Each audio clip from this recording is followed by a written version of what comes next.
Hello friends, अगर आप भी स्टोरीज की मदद से अपनी इंग्लिश को इम्प्रूव करना चाहते हो तो बस इस वीडियो को एंड तक जरूर देखना।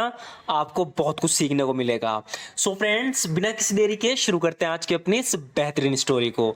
और मैं आपको बता दूं, ये स्टोरीज थोड़ी अलग होती है। ये ऐसी नहीं है कि हम बताते कि एक बार की बात है, एक लड़का था। नहीं, ये स्टोरी थोड़ी रियल लाइफ केस से कनेक्ट होती है। जैसे कि हमने कल क्या किया, हम कहीं गए थे, हम अपना एक्सपीरियंस बता रहे हैं पास्ट सेंटेंस का यूज करके। तो कैसे बताना है वो हम इस तरह की स्टोरीज में देखेंगे। तो यहाँ पर एक हम स्टोरी बना रहे हैं अपनी तरफ से कि कल मैं आई एनालाइजर कंपनी में नोएडा में इंटरव्यू के लिए गया था।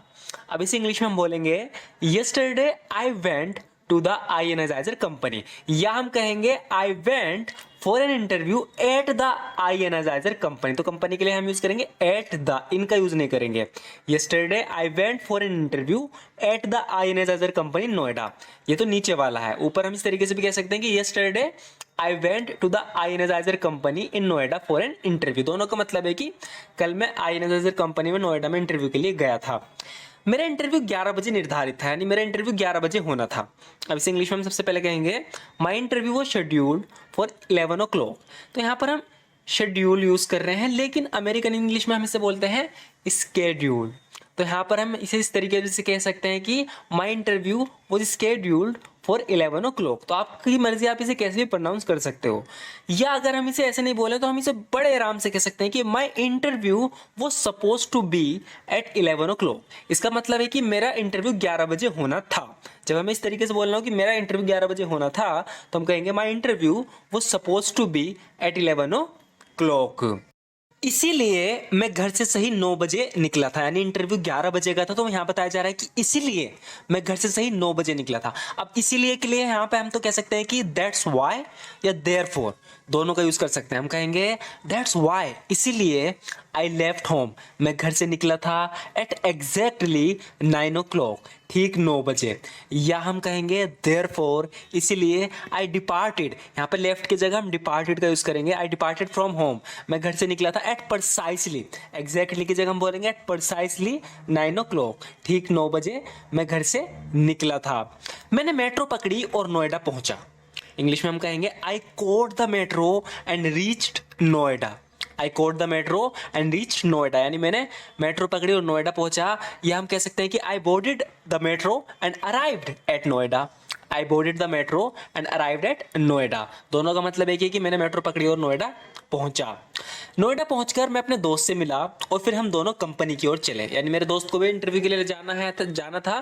तो अपॉन अराइविंग इन नोएडा, यानी नोएडा में आने के बाद आई मेट माई फ्रेंड, मैं अपने दोस्त से मिला एंड टुगेदर, और साथ में we headed towards the company, हम कंपनी की तरफ चले। यानी we headed towards the company, हम कंपनी की तरफ चले। हम दोनों सही 10 बजे कंपनी में पहुंचे। सबसे पहले हम बोलेंगे वी बोथ, यानी हम दोनों, we both arrived at the company at exactly 10 o'clock.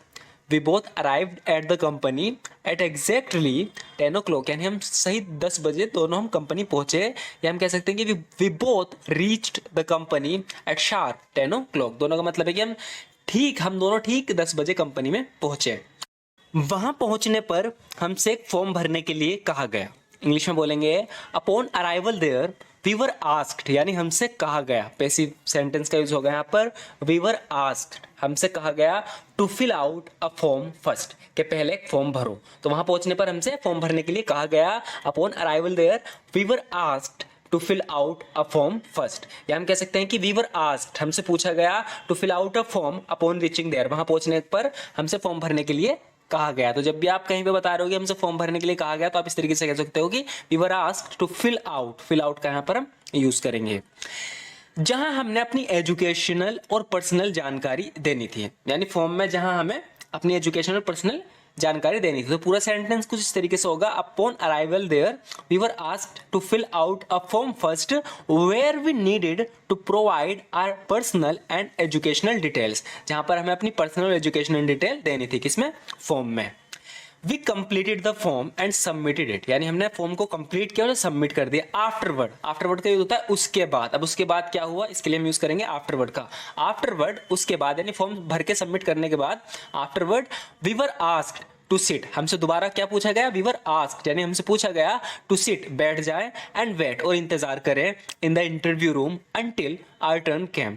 तो क्या पे ये बताया जा रहा है कि फॉर्म को कंप्लीट करने के और सबमिट करने के बाद आफ्टरवर्ड, उसके बाद we were asked to sit and wait, हमसे कहा गया कि बैठ जाओ और इंतजार करो, in the interview room, interview में, अंटिल आवर टर्न केम, जब तक हमारा नंबर आए।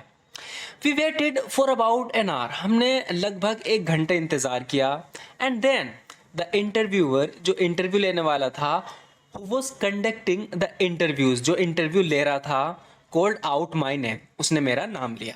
तो यहाँ पर ये बताया जा रहा है कि we waited for about an hour, हमने 1 घंटे इंतजार किया, एंड देन द इंटरव्यूअर, और फिर interviewer who was conducting the interviews, जो कि इंटरव्यू ले रहा था, कॉल्ड आउट माई नेम, उसने मेरा नाम लिया। I entered the interview room, जब मेरा नाम बोला तो मैंने इंटरव्यू रूम में प्रवेश किया। I entered the interview room and greeted the interviewer with good morning, और जो इंटरव्यूअर था उससे मैंने गुड मॉर्निंग बोला, good morning ma'am. She replied, उसने जवाब दिया, please have a seat, please have a seat का मतलब है कि प्लीज सीट पे बैठिए, एंड आई सेट डाउन, और मैं बैठ गया। She started the interview by asking a question, उसने इंटरव्यू की शुरुआत करी एक क्वेश्चन करके, and I had to answer the questions in English, और मुझे सवालों के जवाब इंग्लिश में देने थे, and I had to answer the question in English because I was good at it, क्योंकि मैं इसमें अच्छा था इंग्लिश में, because I was good at it, क्योंकि मैं इसमें अच्छा था, ड्यू टू दिस, इस कारण, आई क्लियर्ड द इंटरव्यू, मैंने इंटरव्यू क्लियर किया, एंड गॉट द जॉब, और मुझे नौकरी मिल गई। तो ये सिर्फ एक स्टोरी थी जो हमने अपने पास्ट से बनाई है, यहाँ पर हम थोड़ा पास्ट एक्सपीरियंस बता रहे हैं कि हमारे साथ क्या हुआ। तो इस तरह की जो स्टोरीज होती हैं काफ़ी हमारी हेल्प करती हैं अगर हमें इस तरीके से कुछ बताना हो, अपनी स्टोरी या कोई भी स्टोरी बनानी हो, क्योंकि यहाँ पर ज़्यादातर हमने पास्ट सेंटेंस का यूज़ किया, ज़्यादातर नहीं, लगभग हर जगह। तो आपको ये वीडियो कैसी लगी ज़रूर बताना। अगर आप इस तरीके की और वीडियोज़ देखना चाहते हो तो हमारे चैनल को जरूर सब्सक्राइब कर लेना। Thank you so much for watching this video friends.